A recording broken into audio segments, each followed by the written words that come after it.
Punjabi radio USA ਸੁਣ ਰਹੇ ਸਾਰੇ ਹੀ ਮਾਣਯੋਗ ਅਤੇ ਸਤਿਕਾਰਤ ਸਰੋਤਿਆਂ ਨੂੰ ਪੰਜਾਬੀ ਰੇਡੀਓ USA ਦੀ ਟੀਮ ਅਤੇ ਮੇਰੇ ਰਾਜਕਨਵੀਰ ਸਿੰਘ ਵੱਲੋਂ ਆਪ ਜੀ ਨੂੰ ਬਹੁਤ ਹੀ ਪਿਆਰ ਸਤਿਕਾਰ ਸਹਿਤ ਦੋਨੋਂ ਹੱਥ ਜੋੜ ਕੇ ਨਿੱਘੀ ਜਿਹੀ ਸਤਿ ਸ੍ਰੀ ਅਕਾਲ। ਸਭ ਨੂੰ ਜੀ ਆਇਆਂ ਨੂੰ ਆਖਦੇ ਹਾਂ। ਸਰੋਤਿਓ, ਪ੍ਰੋਗਰਾਮ ਖਬਰ 'ਤੇ ਨਜ਼ਰ ਲੈ ਕੇ ਹਾਜ਼ਰ ਹੋ ਚੁੱਕੇ ਹਾਂ। ਪ੍ਰੋਗਰਾਮ ਖਬਰ 'ਤੇ ਨਜ਼ਰ ਦੇ ਵਿੱਚ ਤੁਹਾਡੇ ਲਈ ਜਿਹੜੀਆਂ ਅਸੀਂ ਪੰਜਾਬ ਭਾਰਤ ਦੀਆਂ ਅਹਿਮ ਸੁਰਖੀਆਂ, ਅਹਿਮ ਸਰਗਰਮੀਆਂ ਦੀ ਗਹਿਰਾਈ ਤੱਕ ਜਾਣ ਦੀ ਕੋਸ਼ਿਸ਼ ਕਰਦੇ ਹਾਂ। ਅਤੇ ਸਾਡੇ ਨਾਲ ਅੱਜ ਦੇ ਪ੍ਰੋਗਰਾਮ ਦੇ ਵਿੱਚ ਰੂਬਰੂ ਹੁੰਦੇ ਨੇ, ਸ਼ਿਰਕਤ ਕਰਦੇ ਨੇ ਪਟਿਆਲਾ ਸਟੂਡੀਓਜ਼ ਤੋਂ ਬਲਤੇਜ ਪੰਨੂ ਜੀ। ਬਲਤੇਜ ਪੰਨੂ ਜੀ, ਨਿੱਘੀ ਜੀ ਆਇਆਂ ਨੂੰ ਪਿਆਰ ਭਰੀ ਸਤਿ ਸ਼੍ਰੀ ਅਕਾਲ। ਸਤਿ ਸ਼੍ਰੀ ਅਕਾਲ ਜੀ, ਧੰਨਵਾਦ ਜੀ, ਬਹੁਤ ਮਿਹਰਬਾਨੀ। ਅਤੇ ਪ੍ਰੋਗਰਾਮ ਸ਼ੁਰੂ ਕਰਨ ਤੋਂ ਪਹਿਲਾਂ ਸਾਡੇ ਅੱਜ ਦੇ ਪ੍ਰੋਗਰਾਮ ਦੇ ਸਪਾਂਸਰ ਉਹਨਾਂ ਦਾ ਧੰਨਵਾਦ ਕਰਨਾ ਚਾਹੁੰਦੇ ਹਾਂ, ਖਾਲਸਾ ਇੰਸ਼ੋਰੈਂਸ ਏਜੰਸੀ ਵਾਲੇ, ਜਿਨ੍ਹਾਂ ਦੇ ਕੋਲੋਂ ਤੁਸੀਂ ਕਿਸੇ ਵੀ ਤਰੀਕੇ ਦੀ ਇੰਸ਼ੋਰੈਂਸ ਦਾ ਪਤਾ ਕਰ ਸਕਦੇ ਹੋ। ਫ੍ਰੀ ਕੋਟ ਲੈਣ ਦੇ ਲਈ, ਜਾਣਕਾਰੀ ਦੇ ਲਈ ਤੁਸੀਂ ਕਾਲ ਕਰੋ ਉਹਨਾਂ ਨੂੰ 408-272-2500 4082722500। ਇਸ ਦੇ ਨਾਲ ਨਾਲ ਸੁਰਿੰਦਰ ਕੌਰ ਧਾਮੀ ਅਤੇ ਪਰਿਵਾਰ ਸੀਰੀਜ਼ ਤੋਂ, ਗੁਰਦੀਪ ਸਿੰਘ ਵਿਰਦੀ ਕਲੋਵਿਸ ਤੋਂ, ਪ੍ਰੀਤਮ ਸਿੰਘ ਤਲਵਿੰਦਰ ਸਿੰਘ ਗਿੱਲ ਬੇਕਰਸਫੀਲਡ ਤੋਂ, ਸਤਨਾਮ ਸਿੰਘ ਸ਼ੇਰਗਿੱਲ ਸੈਲਮਾ ਤੋਂ, ਜਾਫੀ ਸਿੰਘ ਬੇਕਰਸਫੀਲਡ ਤੋਂ, ਸੁੱਖਾ ਸਿੰਘ ਵਾਈਸੀਲੀਆ ਤੋਂ, Punjabi American senior citizen centre Bakersfield ਤੋਂ, ਅਤੇ ਨਵਜੋਤ ਕੌਰ ਕਲੋਟੀ ਦੀ ਯੂਬਾ ਸਿਟੀ ਤੋਂ। ਇਹਨਾਂ ਸਾਰਿਆਂ ਦਾ ਬਹੁਤ ਬਹੁਤ ਧੰਨਵਾਦ। ਜੇ ਤੁਸੀਂ ਜਾਂ ਕੋਈ ਹੋਰ ਕਾਰੋਬਾਰ ਇਸ ਪ੍ਰੋਗਰਾਮ ਨੂੰ ਸਪਾਂਸਰ ਕਰਨਾ ਚਾਹੁੰਦੇ ਹੋਵੋ, ਉਸ ਦੇ ਲਈ ਸੰਪਰਕ ਕਰ ਸਕਦੇ ਹੋ ਨੰਬਰ 408-722-7698 408-722-7698 ਦੇ ਉੱਤੇ। ਅਤੇ ਪੰਨੂ ਜੀ, ਗੱਲਬਾਤ ਦਾ ਸਿਲਸਿਲਾ ਸ਼ੁਰੂ ਕਰਦੇ ਹਾਂ। ਭਾਰਤ ਪਾਕ ਜਿਹੜੀ ਹੈ ਗੱਲਬਾਤ ਤੋਂ ਪਹਿਲਾਂ ਦੂਸ਼ਣਬਾਜ਼ੀ ਇੱਕ ਦੂਜੇ ਦੇ ਉੱਤੇ ਲਗਾਤਾਰ ਜਾਰੀ ਜੀ। ਇਹ ਡਰਾਮਾ ਜਿਹੜਾ ਸੀਗਾ ਜੀ ਉਹ ਜਾਰੀ ਰਿਹਾ, ਔਰ ਪਹਿਲਾਂ ਵੀ ਜਿਹੜੀ ਦੂਸ਼ਣਬਾਜ਼ੀਆਂ ਦੀ ਉਹ ਲੱਗੀ ਜਾਂਦੀਆਂ ਨੇ। ਜਿਹੜਾ ਕੱਲ੍ਹ ਕੀਤੀ ਸੀ ਕਿ ਪਾਕਿਸਤਾਨ ਦੇ ਵੱਲੋਂ ਜਿਹੜੇ ਹੁਰੀਅਤ ਆਗੂ ਨੇ ਉਹਨਾਂ ਨੂੰ ਸੱਦਾ ਦਿੱਤਾ ਗਿਆ ਜੀ, ਔਰ ਭਾਰਤ ਨੂੰ ਇਸ ਗੱਲ ਦੇ ਉੱਤੇ ਇਤਰਾਜ਼ ਸੀਗਾ ਕਿ ਉਹਨਾਂ ਨੂੰ ਸੱਦਾ ਪਹਿਲਾਂ ਕਿਉਂ ਦਿੱਤਾ ਗਿਆ, ਜਦੋਂ ਕਿ ਇਹ ਗੱਲਬਾਤ ਜਿਹੜੀ ਹੈ ਜੀ ਦੋ ਮੁਲਕਾਂ ਦੇ ਵਿਚਾਲੇ ਹੋਣੀ ਹੈ ਜੀ। ਉੱਧਰ ਜਿਹੜੇ ਹੁਰੀਅਤ ਆਗੂ ਸੀਗੇ ਉਹਨਾਂ ਨੂੰ ਨਜ਼ਰਬੰਦ ਕਰ ਦਿੱਤਾ ਗਿਆ ਉਹਨਾਂ ਦੇ ਘਰਾਂ ਦੇ ਵਿੱਚ ਕੱਲ੍ਹ, ਤਾਂ ਕਿ ਉਹ ਗੱਲਬਾਤ ਜਿਹੜੀ ਹੈ ਜੀ ਉਹ ਨਾ ਕਰ ਸਕਣ। ਜਿਹੜਾ ਪਾਕਿਸਤਾਨ ਦਾ ਹਾਈ ਕਮਿਸ਼ਨਰ ਆ ਉਹਦੇ ਨਾਲ ਜੀ ਦੁਪਹਿਰ ਹੁੰਦਿਆਂ ਤੱਕ ਡਰਾਮਾ ਇਹ ਨਵਾਂ ਸਾਹਮਣੇ ਆਇਆ ਕਿ ਉਹਨਾਂ ਨੂੰ ਫੇਰ ਰਿਹਾ ਜਿਹੜਾ ਸੀਗਾ ਉਹ ਕਰ ਦਿੱਤਾ ਗਿਆ। ਇਹਦੇ ਨਾਲ ਕਿਰਕਰੀ ਜਿਹੜੀ ਹੈ ਜੀ ਉਹ ਕੇਂਦਰ ਦੀ ਸਰਕਾਰ ਦੀ ਪੂਰੀ ਹੋ ਰਹੀ ਹੈ ਕਿ ਕਿਸੇ ਗੱਲ ਦੇ ਉੱਤੇ ਕੋਈ ਸਪਸ਼ਟ ਸਟੈਂਡ ਉਹਨਾਂ ਦਾ ਨਹੀਂ ਹੈਗਾ ਜੀ। ਇੱਕ ਗੱਲ ਕਰਦੇ ਨੇ, ਕੁਝ ਘੰਟਿਆਂ ਤੋਂ ਬਾਅਦ ਉਹਦੇ ਉੱਤੇ ਜਿਹੜਾ ਜੀ ਉਹ ਪਰਤ ਜਾਂਦੇ ਨੇ। ਸ਼ਾਇਦ ਜੇ ਉਹਦੇ ਜੁਮਲੇ ਪ੍ਰਧਾਨ ਮੰਤਰੀ ਸੁਣਾਈ ਜਾਂਦੇ ਨੇ, ਉਹੋ ਜਿਹੀ ਜਿਹੜੀ ਪਾਰਟੀ ਅਗਾਂਹ ਹੋ ਗਈ ਹੈ। ਜੇ ਨਜ਼ਰਬੰਦ ਕੀਤਾ ਸੀਗਾ ਤੇ ਮੁੜ ਕੇ ਜਿਹੜਾ ਸੀ ਨਜ਼ਰਬੰਦ ਰੱਖਦੇ। ਜੰਮੂ ਕਸ਼ਮੀਰ ਦੇ ਵਿੱਚ ਜਿਹੜੀ ਹੈ ਜੀ ਉਹ ਸਰਕਾਰ, ਤੁਹਾਨੂੰ ਪਤਾ ਕਿ BJP ਦੇ ਜਿਹੜੇ ਉਹ ਸਹਿਯੋਗ ਵਾਲੀ ਹੈ, ਉੱਥੇ ਮੁੱਖ ਮੰਤਰੀ ਦੀ ਧੀ ਦੇ ਵੱਲੋਂ ਦਖਲ ਤੋਂ ਬਾਅਦ ਇਹ ਜਿਹੜੇ ਹੁਰੀਅਤ ਆਗੂ ਨੇ ਉਹਨਾਂ ਨੂੰ ਰਿਹਾ ਜਿਹੜਾ ਜੀ ਉਹ ਕਰ ਦਿੱਤਾ ਗਿਆ। ਮਸਲੇ ਭਾਰਤ ਤੇ ਪਾਕਿਸਤਾਨ ਦੇ ਵਿਚਾਲੇ ਬਹੁਤ ਸਾਰੇ ਨੇ ਜਿਨ੍ਹਾਂ ਦੇ ਉੱਤੇ ਹੋ ਸਕਦੀ ਹੈ, ਪਰ ਇੱਥੇ ਜਿਹੜੇ ਮਸਲਾ ਉਹ ਇਹੀ ਬਣਾ ਦਿੱਤਾ ਗਿਆ ਜੀ ਕਿ ਹੁਰੀਅਤ ਆਗੂਆਂ ਦੇ ਨਾਲ ਗੱਲਬਾਤ ਹੋਊਗੀ ਜਾਂ ਨਹੀਂ। ਅੱਵਲ ਤਾਂ ਪਾਕਿਸਤਾਨ ਨੂੰ ਪਹਿਲਾਂ ਇਹ ਚਾਹੀਦਾ ਸੀਗਾ ਜੀ ਕਿ ਜੇ ਉਹ ਸੁਹਿਰਦ ਹੈ ਤੇ ਜਿਹੜੇ ਇਹੋ ਜਿਹੀ ਧੁਚਰਾਂ ਉਹ ਨਾ ਡਾਵੇ ਕਿ ਹੁਰੀਅਤ ਆਗੂਆਂ ਨੂੰ ਸੱਦਣਾ। ਪਰ ਦੂਜੇ ਪਾਸੇ ਇਹ ਵੀ ਹੈ, ਜੇ ਉਹਨੇ ਸੱਦ ਲਿਆ ਸੀਗਾ ਤੇ ਭਾਰਤ ਨੂੰ ਚੁੱਪ ਕਰਕੇ ਜਿਹੜਾ ਜੀ ਉਹ ਦੇਖਣਾ ਚਾਹੀਦਾ ਸੀਗਾ। ਐਡੀ ਕਿਹੜੀ ਗੱਲ ਸੀ ਜੇ ਉਹ ਹੁਰੀਅਤ ਆਗੂਆਂ ਦੇ ਨਾਲ ਉਹ ਮਿਲ ਵੀ ਲੈਂਦਾ ਤਾਂ। ਪਰ ਗੱਲ ਇਹ ਨਾ ਜੀ ਕਿ ਦੋਨੋਂ ਜਿਹੜੇ ਉਹ ਸੁਹਿਰਦ ਨਹੀਂ ਹੈਗੇ ਗੱਲਬਾਤ ਦੇ ਵਾਸਤੇ। ਬੁੱਕਲਾਂ ਜ਼ਰੂਰ ਮਾਰੀਆਂ ਨੇ ਗੱਲਬਾਤ ਲਈ, ਤੇ ਅੰਦਰ ਛੁਰੀਆਂ ਲਈ ਬੈਠੇ ਨੇ ਦੋਨੋਂ ਜੀ। ਜੀ। ਅਤੇ ਅਗਲੀ ਜਿਹੜੀ ਆਪਾਂ ਗੱਲ ਕਰਦੇ ਹਾਂ, ਅਸਲੇ ਦਾ ਕਹਿੰਦੇ ਜੀ ਇੱਕ ਪੁਰਾਣਾ ਭੰਡਾਰ ਮਿਲਿਆ। ਇਹ ਇੱਥੇ ਪਟਿਆਲੇ ਦੇ ਨਜ਼ਦੀਕ ਜਿਹੜਾ ਜੀ ਮਿਲਿਆ, ਰੀਠ ਖੇੜੀ ਪਿੰਡ ਆ, ਪਟਿਆਲੇ ਦਾ ਹੀ ਪਾਰਟ ਹੈ। ਪਟਿਆਲਾ ਰਾਜਪੁਰਾ ਰੋਡ ਦੇ ਉੱਤੇ ਪਿੰਡ ਪੈਂਦਾ ਜੀ। ਇੱਥੇ ਪੁਲਿਸ ਨੇ ਹਥਿਆਰਾਂ ਦਾ ਇੱਕ ਵੱਡਾ ਜ਼ਖੀਰਾ ਜਿਹੜਾ ਜੀ ਉਹ ਲੱਭਿਆ ਹੈ, ਔਰ ਫੌਜ ਨੂੰ ਵੀ ਜਿਹੜਾ ਉਹ ਸੱਦਿਆ ਗਿਆ ਜੀ। ਇਹ ਫੌਜ ਦੇ ਨਾਲ ਸੰਬੰਧਿਤ ਹਥਿਆਰ ਨੇ ਜਿਹੜੇ ਕਿ ਇਸੇ ਹੀ ਪਿੰਡ ਦਾ ਰਹਿਣ ਵਾਲਾ ਇੱਕ ਰਿਟਾਇਰਡ ਲੈਫਟੀਨੈਂਟ ਕਰਨਲ ਜਿਹੜਾ ਸੀਗਾ ਜੀ ਉਹਦੇ ਖੇਤਾਂ ਦੇ ਵਿੱਚੋਂ ਮਿਲਿਆ। 1995 ਦੇ ਵਿੱਚ ਗੁਰਚਰਨ ਸਿੰਘ ਜਿਹੜਾ ਸੀਗਾ ਜੀ ਉਹ ਰਿਟਾਇਰ ਹੋ ਗਿਆ ਸੀਗਾ, ਔਰ ਇਸ ਸਾਬਕਾ ਫੌਜੀ ਦੀ 2010 ਦੇ ਵਿੱਚ ਜਿਹੜੀ ਉਹ ਡੈਥ ਹੋ ਗਈ ਸੀਗੀ ਜੀ। ਅਜੇ ਇਹ ਜਾਂਚ ਜਿਹੜੀ ਫੌਜ ਆ ਉਹ ਕਰ ਰਹੀ ਹੈ ਕਿ ਹਥਿਆਰ ਜਿਹੜੇ ਉਹ ਕਦੋਂ ਦੇ ਨੇ, ਪਰ ਸਮਝਿਆ ਜਾ ਰਿਹਾ ਕਿ ਸ਼ਾਇਦ ਇਹ 1971 ਦੀ ਜੰਗ ਵਾਲੇ ਜਿਹੜੇ ਉਹ ਹੋ ਸਕਦੇ ਨੇ। ਇਹਦੇ ਵਿੱਚ 106 mm ਦੇ 4 ਬੰਬ, 2 ਹੈਂਡ ਗ੍ਰਨੇਡ ਔਰ 2 ਜਿਹੜੀਆਂ ਦੀ ਰਾਈਫਲਾਂ ਮਿਲੀਆਂ ਨੇ, ਔਰ ਇਸ ਤੋਂ ਇਲਾਵਾ 238 ਕਾਰਤੂਸ, 9 mm ਦੇ 27 ਕਾਰਤੂਸ ਜਿਹੜੇ ਉਹ ਮਿਲੇ ਨੇ। ਔਰ ਇਹ ਦੱਸਿਆ ਜਾ ਰਿਹਾ ਜੀ ਕਿ ਇਹ ਜਿਹੜਾ ਲੈਫਟੀਨੈਂਟ ਕਰਨਲ ਜਿਹੜਾ ਰਿਟਾਇਰਡ ਸੀਗਾ ਜੀ, ਉਹਦਾ ਪਰਿਵਾਰ ਵੀ ਇੱਥੇ ਜਿਹੜਾ ਜੀ ਉਹ ਨਹੀਂ ਰਹਿੰਦਾ, ਔਰ ਉਹ ਜਿਹੜੇ ਜੀ ਉਹਨਾਂ ਨੇ ਇਹ ਜ਼ਮੀਨ ਜਿਹੜੀ ਹੈ ਕੁਝ ਸਮੇਂ ਤੋਂ ਜਿਹੜੀ ਦਿੱਤੀ ਹੋਈ ਹੈ ਠੇਕੇ ਦੇ ਉੱਤੇ ਕਿਸੇ ਨੂੰ। ਅਜੇ ਪੁਲਿਸ ਜਿਹੜੀ ਹੈ ਜੀ ਉਹ ਪਤਾ ਲਾਉਣ ਦੀ ਕੋਸ਼ਿਸ਼ ਜਿਹੜਾ ਉਹ ਕਰ ਰਹੀ ਹੈ। ਉਹਦੇ ਪਰਿਵਾਰ ਦੇ ਨਾਲ ਵੀ ਜਿਹੜੀ ਹੈ ਜੀ ਉਹ ਸੰਪਰਕ ਸਾਧਿਆ ਜਾ ਰਿਹਾ ਜੀ। ਇਹ ਕਿਹਾ ਜਾ ਰਿਹਾ ਜੀ ਕਿ ਉਹਦਾ ਪਰਿਵਾਰ ਜਿਹੜਾ ਹੈ ਉਹ ਬਾਹਰਲੇ ਮੁਲਕ ਰਹਿੰਦਾ USA ਦੇ ਵਿੱਚ ਸ਼ਾਇਦ ਜੀ। ਕੀ ਇਹਦਾ ਜਿਹੜਾ ਜੀ ਅਸਲੇ ਦਾ ਸੰਬੰਧ ਗੁਰਚਰਨ ਸਿੰਘ ਦੇ ਨਾਲ ਹੈ ਜਿਹੜਾ 2010 ਦੇ ਵਿੱਚ ਜਿਹੜਾ ਇਸ ਦੁਨੀਆ ਤੋਂ ਤੁਰ ਗਿਆ ਸੀਗਾ, ਉਹਨੇ ਦੱਬਿਆ ਜਾਂ ਕਿਸੇ ਹੋਰ ਨੇ ਜਿਹੜਾ ਜੀ ਦੱਬਿਆ ਹੋਇਆ। ਅਜੇ ਪਹਿਲਾਂ ਜਿਹੜੀ ਫੌਜ ਆ ਉਹ ਛਾਣਬੀਨ ਕਰ ਰਹੀ ਹੈ ਕਿ ਅਸਲਾ ਕੀ ਫੌਜ ਦਾ ਗੁੰਮ ਹੋਇਆ ਅਸਲਾ ਹੈ ਜੀ, ਜੇ ਹੈ ਤਾਂ ਇੱਥੇ ਜਿਹੜਾ ਸੀਗਾ ਉਹ ਕਿਵੇਂ ਆਇਆ ਜੀ। ਸੋ ਇਸ ਕਰਕੇ ਇਹਦੀ ਜਿਹੜੀ ਇਹਦੀ ਛਾਣਬੀਨ ਕੀਤੀ ਜਾ ਰਹੀ ਆ ਅਫਵਾਹਾਂ ਦਾ, ਕਿਉਂਕਿ ਅੱਜ ਕੱਲ੍ਹ ਬੜਾ ਦੌਰ ਹੈ ਪੰਜਾਬ ਦੇ ਵਿੱਚ। ਜੀ ਜੀ। ਪਹਿਲਾਂ ਦਿਨ ਦੇ ਸਮੇਂ ਜਿਹੜੀ ਉਹ ਅਫਵਾਹ ਇਹ ਫੈਲ ਗਈ ਸੀਗੀ ਜੀ ਕਿ ਪਟਿਆਲੇ ਦੇ ਵਿੱਚ ਅਸਲਾ ਮਿਲਿਆ ਜੀ। ਇਹ ਕਿਸੇ ਨੇ ਦੱਸਿਆ ਜੀ ਕਿ ਅਸਲਾ ਜਿਹੜਾ ਉਹ ਪੁਰਾਣਾ ਮਿਲਿਆ। ਸੋ ਸ਼ਾਮ ਤੱਕ ਜਿਹੜਾ ਜੀ ਇਹ ਕਨਫਰਮ ਹੋ ਸਕਿਆ ਕਿ ਪੁਰਾਣਾ ਅਸਲਾ ਸੀਗਾ ਤੇ ਜ਼ਮੀਨ 'ਚ ਦੱਬਿਆ ਹੋਇਆ ਸੀਗਾ ਜੀ। ਪਹਿਲਾਂ ਲੋਕ ਜਿਹੜੇ ਸੀ ਉਹ ਦਿਨ ਦੇ ਟਾਈਮ ਡਰ ਗਏ ਕਿ ਬਹੁਤ ਵੱਡੀ ਮਾਤਰਾ ਦੇ ਵਿੱਚ ਅਸਲਾ ਪਟਿਆਲੇ 'ਚੋਂ ਮਿਲਿਆ ਜੀ। ਜੀ ਜੀ। ਤੇ ਅਗਲੀ ਗੱਲ ਕਰਦੇ ਹਾਂ ਕੈਪਟਨ ਅਮਰਿੰਦਰ ਹੋਣਾ ਦੀ ਹਾਈ ਕਮਾਨ ਦੇ ਨਾਲ ਮੁਲਾਕਾਤ। ਇਹ ਮੁਲਾਕਾਤ ਜਿਹੜੀ ਹੈ ਜੀ ਇਹ ਹੋਈ ਹੈ ਔਰ ਰਾਹੁਲ ਗਾਂਧੀ ਤੇ ਸੋਨੀਆ ਗਾਂਧੀ ਦੇ ਨਾਲ ਇਹ ਵੀ ਪਤਾ ਲੱਗਿਆ ਕਿ ਪ੍ਰਤਾਪ ਸਿੰਘ ਬਾਜਵਾ ਹੋਰੀ ਵੀ ਬਾਅਦ ਦੇ ਵਿੱਚ ਜਿਹੜਾ ਮਿਲੇ ਨੇ। ਜਿਹੜੀਆਂ ਕਨਸੋਆਂ ਇਹਨਾਂ ਦਿਨਾਂ ਦੇ ਵਿੱਚ ਚੱਲ ਰਹੀਆਂ ਨੇ ਪੰਜਾਬ ਦੇ ਵਿੱਚ ਕਿ ਕੈਪਟਨ ਅਮਰਿੰਦਰ ਸਿੰਘ ਹੋਰੀ ਜਿਹੜਾ ਜੀ ਉਹ ਇੱਕ ਪਾਸੜ ਗੱਲ ਉਹ ਹੁਣ ਕਰਨੀ ਚਾਹੁੰਦੇ ਨੇ ਜੀ। ਭਾਵ ਕਿ ਉਹ ਚਾਹੁੰਦੇ ਨੇ ਜਾਂ ਤਾਂ ਉਹਨਾਂ ਨੂੰ ਜਿਹੜੀ ਕਮਾਂਡ ਆ ਉਹ ਦੇ ਦਿੱਤੀ ਜਾਵੇ ਜਾਂ ਫਿਰ ਉਹ ਜਿਹੜਾ ਜੀ ਪਾਸੇ ਹਟ ਸਕਦੇ ਨੇ। ਇਹ ਪਤਾ ਲੱਗਿਆ ਕਿ ਰਾਹੁਲ ਗਾਂਧੀ ਹੋਰਾਂ ਦੇ ਨਾਲ ਜਿਹੜੀ ਇਹ ਮੁਲਾਕਾਤ ਹੈ ਉਸ ਤੋਂ ਬਾਅਦ ਕਪਤਾਨ ਜਿਹੜੇ ਜੀ ਉਹ ਪਰਤ ਆਏ ਨੇ ਪੰਜਾਬ ਦੇ ਵਿੱਚ। ਔਰ ਇਹ ਕਿਹਾ ਜਾ ਰਿਹਾ ਜੀ ਕਿ ਕਾਂਗਰਸ ਜਿਹੜੀ ਹੈ ਉਹ ਛੇਤੀ ਫੈਸਲਾ ਜਿਹੜਾ ਉਹ ਲੈ ਸਕਦੀ ਹੈ ਪੰਜਾਬ ਪ੍ਰਦੇਸ਼ ਕਾਂਗਰਸ ਦੇ ਪ੍ਰਧਾਨ ਦੇ ਬਾਰੇ ਦੇ ਵਿੱਚ ਜੀ। ਬੇਸ਼ੱਕ ਕੈਪਟਨ ਅਮਰਿੰਦਰ ਸਿੰਘ ਹੋਰਾਂ ਦੇ ਨਾਲ 1.5 ਘੰਟੇ ਦੀ ਮੁਲਾਕਾਤ ਜਿਹੜੀ ਹੈ ਜੀ ਉਹ ਹੋਈ ਹੈ ਔਰ ਉਸ ਤੋਂ ਬਾਅਦ ਇਹ ਤਾਂ ਅਜੇ ਕਲੀਅਰ ਨਹੀਂ ਹੈ ਕਿ ਜਿਹੜੀ ਹਾਈ ਕਮਾਂਡ ਹੈ ਉਹਨੇ ਕਿਹੋ ਜਿਹਾ ਇਸ਼ਾਰਾ ਕਪਤਾਨ ਹੋਰਾਂ ਨੂੰ ਜਿਹੜਾ ਜੀ ਉਹ ਦਿੱਤਾ ਕਿ ਕੀ ਉਹਨਾਂ ਨੂੰ ਉਹ ਬਣਾਉਣਗੇ ਪੰਜਾਬ ਪ੍ਰਦੇਸ਼ ਕਾਂਗਰਸ ਦੀ ਵਾਗਡੋਰ ਜਿਹੜੀ ਉਹ ਦੇਣਗੇ, ਪ੍ਰਤਾਪ ਸਿੰਘ ਬਾਜਵਾ ਨੂੰ ਹਟਾਉਣਗੇ।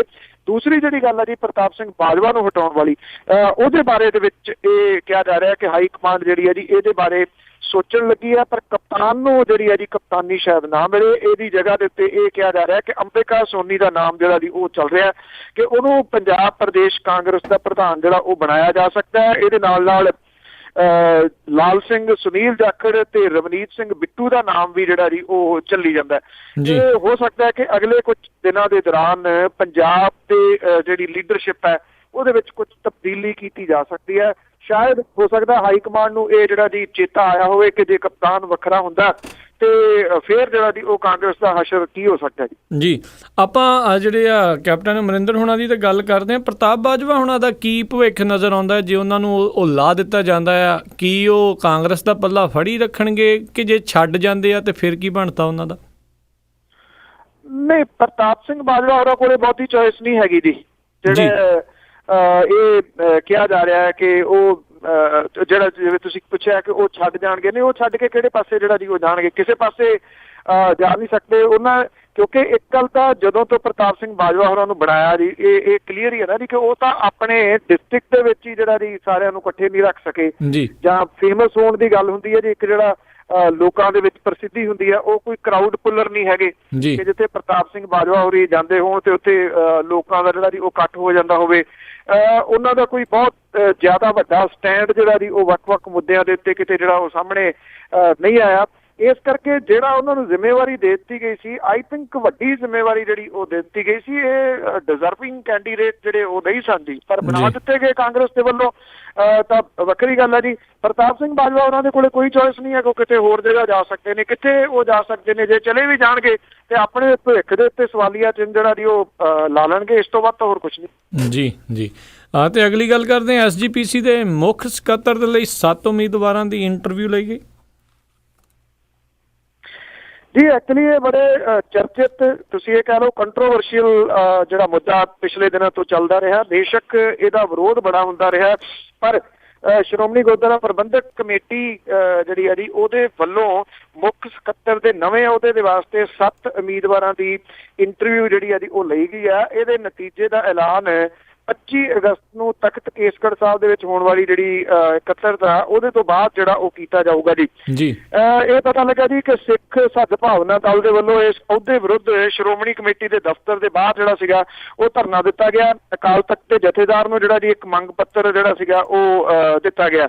ਇੱਥੇ ਹੀ ਜਿਹੜੀ ਇਹ ਇੰਟਰਵਿਊ ਰੱਖੀ ਹੋਈ ਸੀਗੀ, ਜਿਹੜੇ ਇਹ ਕੰਟਰੋਵਰਸ਼ੀਅਲ ਜਿਹੜੀ ਅਹੁਦਾ ਹੈ ਜੀ, ਔਰ ਉਮੀਦਵਾਰਾਂ ਦੇ ਵਿੱਚ ਮੁੱਖ ਤੌਰ ਦੇ ਉੱਤੇ ਸੇਵਾ ਮੁਕਤ deputy chairman Punjab and Sind bank Harcharan Singh, Gurdwara ਚੋਣ ਕਮਿਸ਼ਨ ਤੋਂ ਅਵਤਾਰ ਸਿੰਘ ਨਰੂਲਾ, ਗੁਰੂ ਗੋਬਿੰਦ ਸਿੰਘ ਸਟੱਡੀ ਸਰਕਲ ਤੋਂ ਗੁਰਮੀਤ ਸਿੰਘ ਤੇ ਗੁਰਵੰਤ ਸਿੰਘ ਬਾਜਵਾ ਜਿਹੜੇ ਸ਼ਾਮਲ ਸੀਗੇ। ਸਬ ਕਮੇਟੀ ਦੇ ਮੈਂਬਰ ਰਘੂਜੀਤ ਸਿੰਘ ਵਿਰਕ ਨੇ ਇੰਟਰਵਿਊ ਦੀ ਰਿਪੋਰਟ ਜਿਹੜੀ ਹੈ ਜੀ ਉਹ ਦਿੱਤੀ ਹੈ ਸ਼੍ਰੋਮਣੀ ਗੁਰਦੁਆਰਾ ਪ੍ਰਬੰਧਕ ਕਮੇਟੀ ਦੇ ਪ੍ਰਧਾਨ ਨੂੰ, ਤੇ ਤਕਰੀਬਨ ਗੁਣਾ ਜਿਹੜਾ ਪਹਿਲਾ ਨਾਂ ਲਿਆ ਉਹਦੇ ਉੱਤੇ ਹੀ ਪੈਣਾ ਜੀ। ਜੀ ਜੀ ਜੀ ਤੇ ਅਗਲੀ ਜਿਹੜੀ ਆਪਾਂ ਗੱਲ ਕਰੀਏ, ਤਰਨਤਾਰਨ ਦੀ ਅਦਾਲਤ ਦੇ ਵੱਲੋਂ ਕਹਿੰਦੇ ਜੀ ਇੱਕ ਮਿਸਾਲੀ ਫੈਸਲਾ ਦਿੱਤਾ ਗਿਆ, ਜਿਹੜੇ ਹੈਰੋਇਨ ਤਸਕਰਾਂ ਨੂੰ 60 ਸਾਲ ਦੀ ਸਜ਼ਾ। ਜੀ ਬਿਲਕੁਲ, ਇਹ ਬੜਾ ਵੱਡਾ ਜਿਹੜਾ ਜੀ ਉਹ ਫੈਸਲਾ ਹੈ। ਇੰਨੀ ਸਜ਼ਾ ਪਹਿਲਾਂ ਜਿਹੜੀ ਹੈ ਜੀ ਨਹੀਂ ਕਦੀ ਦਿੱਤੀ ਗਈ ਸੀ, ਪਰ ਇਹਨਾਂ ਕੋਲੋਂ ਸਮਾਨ ਵੀ ਬਹੁਤ ਜਿਹੜਾ ਉਹ ਫੜਿਆ ਗਿਆ ਸੀਗਾ। ਜੀ ਜੀ ਜੀ ਜਿਹੜੇ ਇਹ ਸਮਗਲਰ ਸੀਗੇ ਜੀ, ਇਹਨਾਂ ਨੂੰ ਜਿਹੜੀ ਇਹਦੀ ਤਰਨਤਾਰਨ ਦੀ ਅਦਾਲਤ ਨੇ ਜਿਹੜੀ ਹੈ ਜੀ 60 ਸਾਲ ਦੀ ਕੈਦ ਤੇ 6 ਲੱਖ ਰੁਪਏ ਜੁਰਮਾਨਾ ਜਿਹੜਾ ਜੀ ਉਹ ਕੀਤਾ। ਇਹਨਾਂ ਸਮਗਲਰਾਂ ਦੇ ਵਿੱਚ BSF ਦੇ 2 ਜਵਾਨ ਤੇ 6 ਜਾਣੇ ਜਿਹੜੇ ਜੀ ਉਹ ਹੋਰ ਦੱਸੇ ਗਏ ਨੇ। 2 ਇਹਨਾਂ ਦੇ ਵਿੱਚੋਂ ਜਿਹੜੇ ਉਹ ਫਰਾਰ ਨੇ। BSF ਦੇ ਜਿਹੜੇ ਸੀਗੇ ਜੀ ਉਹਦੇ ਵਿੱਚ ਗੁਰਚਰਨ ਸਿੰਘ ਕਿਸ਼ਨਗੜ੍ਹ ਮੋਗੇ ਦਾ ਰਹਿਣ ਵਾਲਾ ਤੇ ਹਰਦੇਵ ਸਿੰਘ ਜਿਹੜਾ ਜੀ ਜੱਸਲ ਜਿਹੜਾ ਅਜਨਾਲਾ ਜਿਹੜਾ ਜੀ ਅੰਮ੍ਰਿਤਸਰ ਦੇ ਨੇੜੇ ਦਾ ਉੱਥੋਂ ਦਾ ਜਿਹੜਾ ਜੀ ਉਹ ਰਹਿਣ ਵਾਲਾ। ਬਾਕੀ ਜਿਹੜੇ ਨੇ ਜੀ ਉਹਦੇ ਵਿੱਚ ਸੁਰ ਸਿੰਘ ਦਾ ਜੀ ਬਲਵਿੰਦਰ ਸਿੰਘ, ਭਿੰਦਰ ਸਿੰਘ, ਮੇਜਰ ਸਿੰਘ ਤੇ ਗੁਰਮੀਤ ਸਿੰਘ ਗੋਪੀ ਹੈ, ਔਰ ਸੁਰ ਸਿੰਘ ਦਾ ਜੀ ਅਜੇਪਾਲ ਸਿੰਘ ਤੇ ਲੋਪੋ ਕੇ ਅੰਮ੍ਰਿਤਸਰ ਦਾ ਰਛਪਾਲ ਸਿੰਘ ਜਿਹੜੇ ਜੀ ਇਹ 2 ਅਜੇ ਜਿਹੜੇ ਉਹ ਫਰਾਰ ਦੱਸੇ ਜਾਂਦੇ ਨੇ। ਡਾਇਰੈਕਟੋਰੇਟ ਆਫ ਰੈਵਨਿਊ ਦਾ ਜਿਹੜਾ ਅਧਿਕਾਰੀ ਹੈ ਜੀ ਇੱਕ, ਉਹਦੀ ਟੀਮ ਨੇ ਇਹ ਸਰਹੱਦੀ ਪਿੰਡ ਹਵੇਲੀਆਂ ਦੇ ਨਜ਼ਦੀਕ ਜਿਹੜੀ ਸੀ ਉਹਦੇ ਤੋਂ 6 ਅਪ੍ਰੈਲ 2011 ਨੂੰ ਬਲਵਿੰਦਰ ਸਿੰਘ ਤੇ ਉਹਦੇ ਸਾਥੀ ਨੂੰ ਕਾਬੂ ਕਰਕੇ 75 ਕਿਲੋ ਜਿਹੜੀ ਹੈ ਜੀ ਉਹ ਹੈਰੋਇਨ ਇਹਨਾਂ ਤੋਂ ਜਿਹੜੀ ਫੜੀ ਸੀਗੀ ਜੀ। ਸੋ 75 ਕਿਲੋ ਇਹ ਜਿਹੜੀ ਹੈਰੋਇਨ ਸੀਗੀ ਜੀ ਉਹਦੀ ਖੁੱਲੀ ਮੰਡੀ ਦੇ ਵਿੱਚ ਜਿਹੜੀ ਕੀਮਤ ਸੀ 175 ਕਰੋੜ ਰੁਪਈਏ ਜਿਹੜੀ ਉਹ ਦੱਸੀ ਗਈ ਸੀਗੀ। ਇਹਨਾਂ ਸਮਗਲਰਾਂ ਨੇ ਇਹ ਵੀ ਮੰਨਿਆ ਸੀਗਾ ਜੀ ਕਿ ਇਹ ਜਿਹੜਾ ਸਮਾਨ ਸੀਗਾ ਜੀ ਇਹ ਉਹਦਾ 300 ਕਿਲੋ ਹੈਰੋਇਨ ਦਾ ਹਿੱਸਾ ਸੀਗਾ, ਜਿਹੜੀ ਉਹਨਾਂ ਨੇ ਸਾਲ 2010 ਤੋਂ ਲੈ ਕੇ ਸਾਲ 11 ਤੱਕ ਪਾਕਿਸਤਾਨ ਤੋਂ ਜਿਹੜੀ ਉਹ ਮੰਗਵਾਈ ਸੀਗੀ ਜੀ। ਐਕਚੁਅਲੀ ਇਹਦੇ ਵਿੱਚ ਜਿਹੜਾ ਇਸ ਕੇਸ ਦੇ ਵਿੱਚ ਇੱਕ ਅਹਿਮ ਚੀਜ਼ ਇਹ ਸੀਗੀ ਜੀ ਕਿ BSF ਦੀ ਮਿਲੀ ਭੁਗਤ ਦੇ ਨਾਲ ਇਹ ਜਿਹੜੀ ਸਮਗਲਿੰਗ ਇਹ ਲੋਕ ਜਿਹੜੇ ਉਹ ਕਰਦੇ ਸਨ ਜੀ। ਜਿਹੜੇ ਇਹ ਦੋਸ਼ੀ ਨੇ ਜੀ ਉਹਨਾਂ ਨੂੰ ਜਿਹੜੀ ਧਾਰਾ 21C ਦੇ ਤਹਿਤ 20 ਸਾਲ ਤੇ 2-2 ਲੱਖ ਰੁਪਈਆ ਜੁਰਮਾਨਾ, 23 ਦੇ 20 ਸਾਲ ਰੁਪਈਏ ਤੇ 2-2 ਲੱਖ ਰੁਪਈਆ ਜੁਰਮਾਨਾ ਤੇ 29 ਦੇ ਤਹਿਤ 20 ਸਾਲ ਕੈਦ ਤੇ 2-2 ਲੱਖ ਰੁਪਈਆ ਜੁਰਮਾਨਾ ਜਿਹੜਾ ਜੀ ਉਹ ਕੀਤਾ ਗਿਆ। ਜੇ ਇਹ ਜਿਹੜਾ ਜੀ ਨਹੀਂ ਦਿੰਦੇ ਜੁਰਮਾਨਾ ਤੇ ਹੋਰ ਕੈਦ ਕੱਟਣੀ ਪੈ ਸਕਦੀ ਹੈ। ਸੋ 7 ਸਾਲ ਜਿਹੜੀ ਕੈਦ ਹੈ ਇਹ ਆਪਣੇ ਆਪ ਦੇ ਵਿੱਚ ਇੱਕ ਬਹੁਤ ਵੱਡਾ ਮਿਸਾਲੀ ਜਿਹੜਾ ਜੀ ਉਹ ਫੈਸਲਾ ਕਿਹਾ ਜਾ ਰਿਹਾ ਕਿ ਇੰਨੀ ਜਿਹੜੀ ਸਜ਼ਾ ਹੈ ਕਦੀ ਤਸਕਰੀ ਦੇ ਸੰਬੰਧ ਦੇ ਵਿੱਚ ਪਹਿਲਾਂ ਜਿਹੜੀ ਹੈ ਜੀ ਕਿਸੇ ਸਮਗਲਰ ਨੂੰ ਨਹੀਂ ਹੋਈ। ਸੋ ਤਰਨਤਾਰਨ ਦੇ ਅਦਾਲਤ ਦਾ ਜਿਹੜਾ ਇਹ ਫੈਸਲਾ ਹੈ ਇਹ ਬਹੁਤ ਵੱਡਾ ਫੈਸਲਾ ਹੈ, ਔਰ ਉਮੀਦ ਹੈ ਕਿ ਜਿਹੜੇ ਬਾਕੀ ਅਦਾਲਤਾਂ ਨੇ ਸ਼ਾਇਦ ਉਹ ਇਸ ਫੈਸਲੇ ਤੋਂ ਕੁਝ ਜਿਹੜਾ ਜੀ ਉਹ ਸਿੱਖਣਗੀਆਂ। ਜੀ ਉਮੀਦ ਜਿਹੜੀ ਹੈ ਜੀ ਇਹੀ ਆਪਾਂ ਕਰ ਸਕਦੇ ਹਾਂ। ਅਗਲੀ ਜਿਹੜੀ ਆਪਾਂ ਗੱਲ ਕਰਦੇ ਹਾਂ, ਜਿਸ ਦੇ ਬਾਰੇ ਆਪਾਂ ਖਬਰ ਸਾਂਝੀ ਕੀਤੀ ਵੀ 2 ਭਰਾਵਾਂ ਨੂੰ ਪੁਲਿਸ ਦੇ ਵੱਲੋਂ ਕਹਿੰਦੇ ਜੀ ਗੋਲੀ ਮਾਰ ਦਿੱਤੀ ਗਈ, ਪਰ ਅਜੇ ਤੱਕ ਪੁਲਿਸ ਜਿਹੜੀ ਉਹਨਾਂ ਦੀ ਕੋਈ ਸਾਰ ਨਹੀਂ ਲੈ ਰਹੀ। ਜਿਹੜੀ ਕਿਉਂਕਿ ਪੁਲਿਸ ਜਦੋਂ ਆਈ ਸੀਗੀ ਜੀ ਘਟਨਾ ਵਾਲੀ ਥਾਂ ਤੇ ਕੱਲ ਵੀ ਸਾਂਝਾ ਕੀਤਾ ਸੀ, ਉਹਨਾਂ ਨੇ ਝੱਟ ਦੇਣੀ ਕਲੀਨ ਚਿੱਟ ਪਹਿਲਾਂ ਤਾਂ ਦੇ ਦਿੱਤੀ ਸੀ। ਇਹ ਤਾਂ ਲੋਕ ਸਨ ਜਿਹੜੇ ਅੜ ਗਏ, ਜਿਹਦੀ ਵਜ੍ਹਾ ਕਰਕੇ ਪੁਲਿਸ ਨੂੰ ਪਰਚਾ ਜਿਹੜਾ ਸੀਗਾ ਜੀ ਉਹ ਦਰਜ ਕਰਨਾ ਪਿਆ, ਔਰ ਪੁਲਿਸ ਦੀਆਂ ਗੋਲੀਆਂ ਦਾ ਸ਼ਿਕਾਰ ਹੋਏ ਜਿਹੜੇ ਸ਼ੇਰਪੁਰ ਦੇ 2 ਸਕੇ ਭਰਾ ਨੇ ਜੀ, ਉਹਨਾਂ ਦਾ ਨਾਂ ਤਾਂ ਪੁਲਿਸ ਨੇ ਕੋਈ ਅਜੇ ਤੱਕ ਜਿਹੜਾ ਜੀ ਉਹ ਬਿਆਨ ਲਿਖਿਆ ਤੇ ਨਾ ਹੀ ਉਹਨਾਂ ਦੇ ਪਰਿਵਾਰ ਦੇ ਜਿਹੜੇ ਮੈਂਬਰ ਨੇ ਉਹਨਾਂ ਦੇ ਨਾਲ ਕੋਈ ਜਿਹੜਾ ਜੀ ਉਹ ਦੁੱਖ ਵੰਡਾਇਆ। ਜਿਹੜੇ ਹੁਣ ਲੋਕ ਨੇ ਉਹ ਇਕੱਠੇ ਹੋਣੇ ਸ਼ੁਰੂ ਜਿਹੜਾ ਜੀ ਹੋਏ ਨੇ ਫਿਰ ਹਸਪੀਟਲ ਦੇ ਵਿੱਚ, ਔਰ ਜਿਹੜਾ ਜੀ ਇਹ ਪਤਾ ਲੱਗਿਆ ਕਿ ਜਿਹੜੇ ਸੰਘਰਸ਼ ਕਮੇਟੀ ਇੱਕ ਬਣ ਗਈ ਆ, ਉਹਨਾਂ ਨੇ ਕਿਹਾ ਕਿ 22 ਅਗਸਤ ਤੱਕ ਜੇ ਇਹਨਾਂ ਦੀ ਗ੍ਰਿਫਤਾਰੀ ਨਾ ਹੋਈ ਪੁਲਿਸ ਵਾਲਿਆਂ ਦੀ ਜਿਨ੍ਹਾਂ ਨੇ ਗੋਲੀ ਜਿਹੜੀ ਆ ਉਹ ਚਲਾਈ ਆ, ਤਾਂ ਇਹ ਸੰਘਰਸ਼ ਜਿਹੜਾ ਜੀ ਉਹ ਵਿੱਢਿਆ ਜਾਊਗਾ ਜੀ। ਔਰ ਇਹ ਦੋਨੋਂ ਇਹ ਫੋਟੋਗ੍ਰਾਫਰ ਭਰਾ ਸੀਗੇ ਜੀ ਜਿਹੜੇ ਫਰਵਾਹੀ ਤੋਂ ਕਾਤਰੋਂ ਤੱਕ ਜਿਹੜਾ ਇਹਨਾਂ ਦੇ ਉੱਤੇ ਗੋਲਾਬਾਰੀ ਜਿਹੜੀ ਸੀ ਉਹ ਹੁੰਦੀ ਰਹੀ ਸੀਗੀ। ਔਰ ਪੁਲਿਸ ਨੇ ਕਿਹਾ ਸੀਗਾ ਕਿ ਕਿਸੇ ਗੈਂਗਸਟਰ ਦੇ ਭੁਲੇਖੇ ਦੇ ਨਾਲ ਉਹਨਾਂ ਨੇ ਜਿਹੜੀ ਸੀਗੀ ਇਹ ਗੋਲੀ ਜਿਹੜੀ ਉਹਨਾਂ ਦੇ ਉੱਤੇ ਚਲਾ ਦਿੱਤੀ ਸੀ, ਜਦੋਂ ਕਿ ਇਹ ਕਿਹਾ ਜਾ ਸਕਦਾ ਜੀ ਕਿ ਪੁਲਿਸ ਜਿਹੜੀ ਹੈ ਜੀ ਉਹਦੇ ਜਿਹੜੇ ਪੁਲਿਸ ਵਾਲੇ ਸਨ ਉਹਨਾਂ ਦੇ ਬਾਰੇ ਇਹ ਵੀ ਕਿਹਾ ਜਾ ਰਿਹਾ ਕਿ ਉਹਨਾਂ ਨੇ ਸ਼ਰਾਬ ਵਗੈਰਾ ਉਸ ਟਾਈਮ ਦੇ ਉੱਤੇ ਪੀਤੀ ਹੋਈ ਸੀ। ਕੀ ਰੀਜ਼ਨ ਸੀਗਾ ਇਹਨਾਂ ਦੇ ਉੱਤੇ ਗੋਲੀ ਚਲਾਉਣ ਦਾ, ਜਾਂ ਤਾਂ ਜਿਹੜਾ ਜੀ ਇਹ ਦੱਸ ਦਿੱਤਾ ਜਾਂਦਾ ਇਹਨਾਂ ਨੂੰ ਮਾਰ ਕੇ ਕਿ ਗੈਂਗਸਟਰ ਜਿਹੜੇ ਨੇ ਉਹ ਮਾਰੇ ਗਏ ਨੇ, ਕਿੱਥੋਂ ਅਸੀਂ ਪਿੱਛਾ ਜਿਹੜਾ ਉਹ ਕੀਤਾ ਸੀਗਾ, ਉਹ ਵੀ ਜਿਹੜੇ ਸਨ ਉਹ ਟੌਂਗਦੇ ਨੇ ਸਨ। ਪਰ ਇਹ ਲੋਕਾਂ ਦੀ ਜਿਹੜੀ ਦਲੇਰੀ ਤੇ ਲੋਕਾਂ ਦਾ ਤੁਰੰਤ ਐਕਸ਼ਨ ਦੇ ਵਿੱਚ ਜਿਹੜਾ ਜੀ ਉਹ ਆਉਣਾ, ਉਹਦੀ ਵਜ੍ਹਾ ਕਰਕੇ ਇਹਨਾਂ ਦੋਨਾਂ ਜਿਹੜੇ ਮੁੰਡੇ ਉਹਨਾਂ ਦੀ ਇੱਕ ਤਾਂ ਜਾਨ ਬਚ ਗਈ, ਦੂਜਾ ਇਹ ਜੀ ਕਿ ਇਹ ਮਾਮਲਾ ਜਿਹੜਾ ਸੀਗਾ ਉਹ ਹਾਈਲਾਈਟ ਹੋ ਗਿਆ। ਜੇ ਲੋਕੀ ਨਾ ਉੱਥੇ ਆਉਂਦੇ ਜੀ ਫਿਰ ਕੁਝ ਵੀ ਨਹੀਂ ਸੀ ਹੋਣਾ ਔਰ ਇਹਨਾਂ ਦੀਆਂ ਡੈੱਡ ਬੋਡੀਜ਼ ਹੀ ਮਿਲਣੀਆਂ ਸੀ। ਜੀ ਬਿਲਕੁਲ ਜੀ। ਤੇ ਅਗਲੀ ਗੱਲ ਕਰੀਏ ਬੇਰੁਜ਼ਗਾਰ ਲਾਈਨਮੈਨਾਂ ਦੇ ਉੱਤੇ, ਕਹਿੰਦੇ ਜੀ ਇੰਨਾ ਤਸ਼ੱਦਦ ਹੋਇਆ, ਬਾਦਲ ਹੁਣਾਂ ਦੀ ਸਟੇਜ ਦਾ ਇਹਨਾਂ ਨੇ ਘਰਾਵ ਵੀ ਕੀਤਾ, ਖੱਲਲ ਪਾਇਆ ਉਹਨਾਂ ਦੀ ਜਿਹੜੀ ਗੱਲਬਾਤ 'ਚ। ਚਲੀਏ ਲੌਂਗੋਵਾਲ ਹੋਰਾਂ ਦੀ ਯਾਦ ਦੇ ਵਿੱਚ ਜਿਹੜਾ ਜੀ ਸ਼ਰਧਾਂਜਲੀ ਦੇਣ ਜਿਹੜੇ ਅਕਾਲੀ ਦਲ ਵਾਲੇ ਗਏ ਸੀਗੇ ਸਾਰੇ, ਉਹ ਵੀ ਗਏ ਸੀ, ਜਿਨ੍ਹਾਂ ਦਾ ਜ਼ਿਕਰ ਆਪਾਂ ਕੱਲ ਵੀ ਕੀਤਾ ਸੀਗਾ ਕਿ ਇੱਕ ਪਾਸੇ ਉਹ ਕਹੀ ਜਾਂਦੇ ਆ ਕਿ ਬੋਗਸ ਸਮਝੌਤਾ ਸੀਗਾ, ਝੂਠਾ ਸਮਝੌਤਾ ਸੀਗਾ, ਸਟੇਜ ਦੇ ਵਿੱਚ ਸਭ ਤੋਂ ਮੂਹਰੇ ਬੈਠੇ ਸੀਗੇ ਜੀ। ਉਹ ਨਾਲ ਦੀ ਨਾਲ ਸ਼ਰਧਾਂਜਲੀ ਵੀ ਦੇ ਆਉਂਦੇ ਨੇ। ਠੀਕ ਉਸੇ ਤਰੀਕੇ ਦੇ ਨਾਲ ਜਿਵੇਂ ਹਰਚੰਦ ਸਿੰਘ ਲੌਂਗੋਵਾਲ ਦਾ ਜਦੋਂ ਕਤਲ ਹੋਇਆ ਸੀਗਾ, ਉਹਨਾਂ ਦੇ ਭੋਗ ਦੇ ਮੌਕੇ ਦੇ ਉੱਤੇ ਮੌਜੂਦਾ ਮੁੱਖ ਮੰਤਰੀ ਜਿਹੜੇ ਅੱਜ ਦੇ ਨੇ ਇਹ ਉਸ ਟਾਈਮ ਜਾ ਕੇ ਆਏ ਸੀ ਭੋਗ ਤੇ ਨਾਲ ਦੀ ਨਾਲ ਜਿਹਨੇ ਮਾਰਿਆ ਸੀ ਉਹਦੇ ਭੋਗ ਤੇ ਵੀ ਮੁੜ ਕੇ ਜਾ ਆਏ ਸੀਗੇ ਜੀ। ਦੋਵਾਂ ਪਾਸਿਆਂ ਦੇ ਉੱਤੇ ਜਿਹੜਾ ਉਹ ਰੱਖਦੇ ਸਨ ਜੀ। ਇੱਥੇ ਜਿਹੜਾ ਸੀਗਾ ਜੀ ਉਹ ਪੁਲਿਸ ਨੂੰ ਇੱਕ ਵਾਰੀ ਫੇਰ ਹੱਥਾਂ ਪੈਰਾਂ ਦੀ ਪਈ ਜੀ ਇਹ ਬਰਸੀ ਸਮਾਗਮ ਦੇ ਵਿੱਚ, ਕਿਉਂਕਿ ਪੰਡਾਲ ਦੇ ਵਿੱਚ ਜਿਹੜੇ ਇੱਕ ਗੁਰੀਲਾ ਤਰੀਕੇ ਦੇ ਨਾਲ ਲੋਕ ਕੇ ਬੈਠੇ ਸਨ ਦੀ ਬੇਰੁਜ਼ਗਾਰ ਲਾਈਨਮੈਨ। ਔਰ ਜਦੋਂ ਪ੍ਰਕਾਸ਼ ਸਿੰਘ ਬਾਦਲ ਹੋਰੀ ਬੋਲਣ ਲੱਗੇ ਨੇ, ਉਹਨਾਂ ਨੇ ਸਰਕਾਰ ਦੇ ਖਿਲਾਫ ਨਾਅਰੇਬਾਜ਼ੀ ਜਿਹੜੀ ਸੀ ਉਹ ਸ਼ੁਰੂ ਕਰਤੀ। ਔਰ ਫਿਰ ਜਿਵੇਂ ਪਹਿਲਾਂ ਵੀ ਕਰਦੇ ਨੇ ਕਿ ਜਿਹੜੇ ਪੁਲਿਸ ਵਾਲੇ ਚਿੱਟ ਕੱਪੜੀ ਉੱਥੇ ਸਨ ਜੀ, ਉਹਨਾਂ ਨੇ ਇਹਨਾਂ ਨੂੰ ਕੱਲੇ ਨੂੰ ਜਿਹੜਾ ਜੀ ਉਹਦੇ ਮੂੰਹ ਦੇ ਉੱਤੇ ਹੱਥ ਰੱਖ ਕੇ ਪੰਡਾਲ ਦੇ ਵਿੱਚੋਂ ਬਾਹਰ ਲਿਆਂਦਾ। ਪੁਲਿਸ ਤੋਂ ਪਹਿਲਾਂ ਜਿਹੜੇ ਅਕਾਲੀ ਦਲ ਦੇ ਵਰਕਰ ਨੇ ਜੀ ਉਹ ਪੈ ਨਿਕਲਦੇ ਨੇ ਇਹਨਾਂ ਨੂੰ, ਔਰ ਉਹ ਬਹੁਤ ਬੁਰੀ ਤਰੀਕੇ ਦੇ ਨਾਲ ਜਿਹੜਾ ਜੀ ਉਹ ਕਿਤਾਬਾਂ ਕਰਦੇ ਨੇ। ਕੁਝ ਲੋਕ ਜਿਹੜੇ ਨੇ ਜੀ ਉਹਨਾਂ ਨੂੰ ਹਿਰਾਸਤ ਦੇ ਵਿੱਚ ਵੀ ਲਿਆ ਗਿਆ। ਜਿਹੜੇ ਇਹ ਬੇਰੁਜ਼ਗਾਰ ਲਾਈਨਮੈਨ ਨੇ ਉਹਨਾਂ ਦੇ ਜਿਹੜੇ ਪ੍ਰਧਾਨ ਨੇ ਉਹਨਾਂ ਨਾਲ ਮੇਰੀ ਕੱਲ ਵੀ ਗੱਲ ਹੋਈ ਸੀ। ਉਹਨਾਂ ਨੇ ਇਹ ਕਿਹਾ ਸੀਗਾ ਕਿ ਸਮਾਗਮ ਤੋਂ ਪਹਿਲਾਂ ਸਾਰੀ ਰਾਤ ਜਿਹੜੀ ਹੈ ਜੀ ਉਹ ਛਾਪੇਮਾਰੀ ਪੰਜਾਬ ਭਰ ਦੇ ਵਿੱਚ ਜਿਹੜੀ ਉਹ ਹੁੰਦੀ ਰਹੀ ਹੈ, ਔਰ ਬਹੁਤ ਸਾਰੇ ਥਾਵਾਂ ਤੋਂ ਉਹਨਾਂ ਦੇ ਜਿਹੜੇ ਵਰਕਰ ਨੇ, ਉਹਨਾਂ ਦੇ ਮੈਂਬਰ ਜਿਹੜੇ ਨੇ ਬੇਰੁਜ਼ਗਾਰ ਜਿਹੜੀ ਯੂਨੀਅਨ ਆ, ਉਹਨਾਂ ਨੂੰ ਗ੍ਰਿਫਤਾਰ ਕੀਤਾ ਗਿਆ। ਉਹਨਾਂ ਦਾ ਇਹ ਕਹਿਣਾ ਸੀਗਾ ਕਿ ਪੰਜਾਬ ਦੇ ਵਿੱਚ ਨਸ਼ਿਆਂ ਦਾ ਐਡਾ ਦੌਰ ਹੈ, ਇੱਥੇ ਗੈਂਗਸਟਰ ਜਿਹੜੇ ਉਹ ਫਿਰਦੇ ਨੇ, ਉਹਨਾਂ ਨੂੰ ਫੜਨ ਦੇ ਵਾਸਤੇ ਪੁਲਿਸ ਕਦੀ ਇੰਨੀ ਮਿਹਨਤ ਨਹੀਂ ਕਰਦੀ, ਬੇਰੁਜ਼ਗਾਰ ਜਿਹੜੇ ਨੇ ਉਹਨਾਂ ਨੂੰ ਫੜਨ ਦੇ ਵਾਸਤੇ ਸਾਰੀ ਰਾਤ ਛਾਪੇਮਾਰੀ ਕਰੀ ਜਾਂਦੀ ਹੈ ਜੀ। ਅਤੇ ਕਹਿੰਦੇ ਜੀ ਨਾਲੇ ਆਂਗਣਵਾੜੀ ਵਰਕਰਾਂ ਨੇ ਮੁੱਖ ਮੰਤਰੀ ਉਹਨਾਂ ਦੀ ਕੋਠੀ ਦਾ ਘਿਰਾਓ ਕੀਤਾ ਸੀ, ਉੱਥੇ ਵੀ ਕਾਫੀ ਗ੍ਰਿਫਤਾਰੀਆਂ ਹੋਈਆਂ ਜੀ। ਇਹ ਘਿਰਾਓ ਜਿਹੜਾ ਜੀ ਇਹਨਾਂ ਆਂਗਣਵਾੜੀ ਵਾਲੀਆਂ ਜਿਹੜੀਆਂ ਨੇ ਜੀ ਔਰਤਾਂ, ਉਹਨਾਂ ਨੇ ਕੀਤਾ, ਔਰ 300 ਤੋਂ ਉੱਪਰ ਜਿਹੜੇ ਵਰਕਰ ਨੇ ਉਹ ਗ੍ਰਿਫਤਾਰ ਕੀਤੇ ਗਏ ਨੇ। ਹਾਲਾਂਕਿ ਬਾਅਦ ਦੇ ਵਿੱਚ ਜਿਹੜਾ ਜੀ ਇਹਨਾਂ ਨੂੰ ਰਿਹਾ ਜਿਹੜਾ ਜੀ ਉਹ ਕਰ ਦਿੱਤਾ ਗਿਆ ਜੀ। ਇਹ ਜਿਹੜੇ ਜੀ ਇਹ ਵੀ ਬੜੇ ਇੱਕ ਤੁਸੀਂ ਕਹਿ ਲਓ ਕਿ ਨਾਟਕੀ ਦੇ ਢੰਗ ਦੇ ਨਾਲ ਪ੍ਰਕਾਸ਼ ਸਿੰਘ ਬਾਦਲ ਹੋਰਾਂ ਦੀ ਕੋਠੀ ਦੇ ਕੋਲੇ ਜਿਹੜਾ ਉਹ ਪਹੁੰਚਣ ਦੇ ਵਿੱਚ ਜਿਹੜੀਆਂ ਉਹ ਸਫਲ ਹੋ ਗਈਆਂ, ਔਰ ਉੱਥੇ ਧਾਰਾ 144 ਜਿਹੜੀ ਆ ਉਹ ਲਾਗੂ ਹੈ। ਪਰ ਫਿਰ ਵੀ ਉੱਥੇ ਪਹੁੰਚ ਗਈਆਂ। ਜਦੋਂ ਇਹਨਾਂ ਨੇ ਜਿਹੜੇ ਨਾਅਰੇਬਾਜ਼ੀ ਸ਼ੁਰੂ ਕੀਤੀ ਤਾਂ ਪੁਲਿਸ ਨੇ ਜਿਹੜਾ ਸੀ ਜ਼ੋਰ ਜ਼ਬਰੀ ਇਹਨਾਂ ਨੂੰ ਉੱਥੋਂ ਫੜ ਕੇ ਉਹ ਲੈ ਗਏ ਜੀ। ਕੁਝ ਡਾਂਗ ਵੀ ਉੱਥੇ ਚੱਲੀ ਹੈ ਜੀ। ਤੇ ਅਗਲੀ ਜੇ ਆਪਾਂ ਗੱਲ ਕਰੀਏ ਪੰਜਾਬ ਦੇ ਵਿੱਚ ਜਿਹੜੇ ਅੱਧੇ ਪਿੰਡਾਂ 'ਚ ਜਿਹੜੀ ਸ਼ੁਰੂ ਹੀ ਨਹੀਂ ਹੋ ਸਕੀ ਜਿਹੜੀ ਨਰੇਗਾ ਸਕੀਮ ਸੀਗੀ। ਐਕਚੁਅਲੀ ਪਿਛਲੇ ਦਿਨਾਂ ਦੇ ਵਿੱਚ ਇੱਕ ਰਿਪੋਰਟ ਆਪਾਂ ਸਾਂਝੀ ਕੀਤੀ ਸੀ ਕਿ ਕਿਹੜੇ ਸੂਬੇ ਨੇ ਕਿੰਨੇ ਪੈਸੇ ਜਿਹੜੇ ਜੀ ਇਹ ਮਗਨ ਨਰੇਗਾ ਜਿਹੜੀ ਹੈ ਜੀ ਇਹਦੇ ਸਬੰਧ ਦੇ ਵਿੱਚ ਮਜ਼ਦੂਰਾਂ ਨੂੰ ਜਿਹੜੇ ਉਹ ਦਿੱਤੇ ਨੇ, ਜਿਹੜੀ ਰੁਜ਼ਗਾਰ ਗਰੰਟੀ ਯੋਜਨਾ ਹੈ ਜੀ। ਐਕਚੁਅਲੀ ਇਹਦਾ ਸਹੀ ਫਾਇਦਾ ਜਿਹੜਾ ਜੀ ਬਿਹਾਰ ਵਰਗੇ ਜਿਹੜੇ ਸੂਬੇ ਨੇ ਉਹਨਾਂ ਨੇ ਲਿਆ। ਜਦੋਂ ਆਪਾਂ ਗੱਲ ਕਰਦੇ ਹਾਂ ਮਜ਼ਦੂਰ ਜਿਹੜੇ ਆਉਂਦੇ ਨੇਗੇ ਜਿਹੜੇ ਪ੍ਰਵਾਸੀ, ਤੋਂ ਉਹਦਾ ਰੀਜ਼ਨ ਇਹੀ ਹੈ ਕਿ ਉਹਨਾਂ ਨੂੰ ਕੰਮ ਵਗੈਰਾ ਉੱਥੇ ਜਿਹੜਾ ਜੀ ਉਹ ਮਿਲੀ ਜਾਂਦਾ। ਪਰ ਇੱਥੇ ਕਿਹੜਾ ਮਜ਼ਦੂਰ ਹੈ ਨਹੀਂ ਗੇ, ਮਜ਼ਦੂਰ ਇੱਥੇ ਵੀ ਹੈ ਜੀ। ਪੰਜਾਬ ਦੇ ਵਿੱਚ 14-15 ਦੇ ਦੌਰਾਨ 50% ਪੰਚਾਇਤਾਂ ਨੇ ਇਹ ਜਿਹੜੀ ਮਹਾਤਮਾ ਗਾਂਧੀ ਕੌਮੀ ਪੇਂਡੂ ਰੁਜ਼ਗਾਰ ਐਕਟ ਹੈ ਇਹਨੂੰ ਲਾਗੂ ਹੀ ਨਹੀਂ ਕੀਤਾ।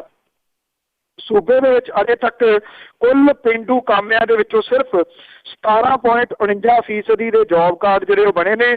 ਸੂਬੇ ਦੀ ਸਰਕਾਰ ਨੇ ਮਗਨਰੇਗਾ ਤੇ ਦੇ ਲਈ ਜ਼ਿੰਮੇਵਾਰ ਪੇਂਡੂ ਵਿਕਾਸ ਤੇ ਪੰਚਾਇਤ ਵਿਭਾਗ ਅਜੇ ਤੱਕ ਇਸ ਐਕਟ ਦੇ ਬਾਰੇ ਪੂਰੀ ਜਾਣਕਾਰੀ ਨਹੀਂ ਦੇ ਸਕਿਆ ਜੀ।